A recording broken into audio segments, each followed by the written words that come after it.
మనం బతకడానికి గాలి కావాలి, నీరు కావాలి, ఆహారం కావాలి. కానీ నిజంగా జీవితాన్ని ముందుకు నడిపించేది ఒక్కటే, అది జ్ఞానం. ఆ జ్ఞానానికి సంబంధించిన పండుగ వసంత పంచమి. మన సనాతన ధర్మంలో ప్రతి పండుగ ఒక సందేశం, ప్రతి పర్వదినం ఒక జీవన పాఠం. మాఘమాసంలో ప్రకృతి పులకించే వేళ వచ్చే పండుగ వసంత పంచమి. ఈ పండుగ కేవలం పూజల కోసం కాదు, ఇది విద్యకు, వాక్కుకు, ఆలోచనకు సంబంధించిన పండుగ. వసంత పంచమి అంటే అజ్ఞానపు చీకటిని తొలగించే జ్ఞాన కాంతి. వసంత పంచమి అంటే అక్షరం అనే ఆయుధంతో జీవితాన్ని గెలవమని చెప్పే విద్యా సందేశం. వసంత పంచమి అంటే మన మాటల్లో పవిత్రత, స్పష్టత, మాధుర్యం ఉండాలని నేర్పే పలుకుల తల్లి సరస్వతీదేవి పండుగ.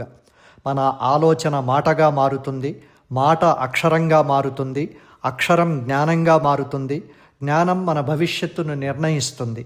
అందుకే పెద్దలంటారు, నీ మాటే నీ భవిష్యత్తు అని. మాట కేవలం శబ్దం కాదు, అది మన లోపలి సంస్కారం బయటపడే రూపం. మన పురాతన భారతీయ శాస్త్రం మాట పుట్టే విధానాన్ని కూడా వివరించింది. ఆలోచన, మాట, శబ్దం అని పర, పశ్యంతి, మధ్యమ, వైఖరి అన్న ఒక క్రమంలోనే జరుగుతాయి. శబ్దం మాయం కావచ్చు కానీ అక్షరం నశించదు.